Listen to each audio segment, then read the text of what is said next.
স্বামীজি আমার যা মনে হয় মন্দিরে তো পুজো করতেনই, জপ ধ্যান করতেন, আর তাছাড়া নরনারায়ণ পুজো করতেন।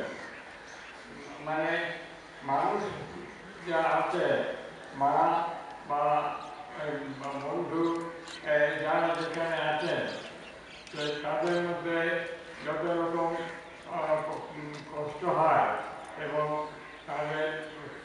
তার জন্যে সাহায্য দরকার হয়, এই সমস্ত ফুল চন্দন দিয়ে নয়, ওষুধপত্র, চিকিৎসা, যত রকম যা কিছু করা যায় সকলের মঙ্গল হয়, এইটাই করে গেছেন স্বামীজি। স্বামীজি মন্দিরে বসে ধ্যান করেছেন, জপ করেছেন, পুজো করেছেন, ঠাকুরকে নিয়ে এসব হয়েছে। আবার এদিকে স্বামীজি এই এই যে সমস্ত প্রয়োজন, দুঃখ, কষ্ট, রোগ, এরকম নানান রকম যখন হয়, ভূমিকম্প হয়, এসব নানান রকম হয়ে যায়, তখন যে দরকার, সে দরকারের জন্য স্বামীজি যা করা দরকার তা করেছে। এবং আমাদের এই যে প্রতিষ্ঠান রামকৃষ্ণ মঠ, রামকৃষ্ণ মিশন, তা সেই জন্যে যে আমরা সাধু হয়েছি, জপ করবো, ধ্যান করবো, আর অন্য কিছু করবো না, স্বাস্থ্য করবো, এটা ছাড়াও আমরা এই জন্যে রিলিফ করতে যাই, নানান রকম হাসপাতালেও কাজ করি, এইসব নানান রকম করি। তো এই যে নতুন ব্যাপারটা হয়েছে, এইটাই বিশেষ একবারে চমৎকার আর অদ্ভুত, একবারে যে আধ্যাত্মিকতাটাই হচ্ছে।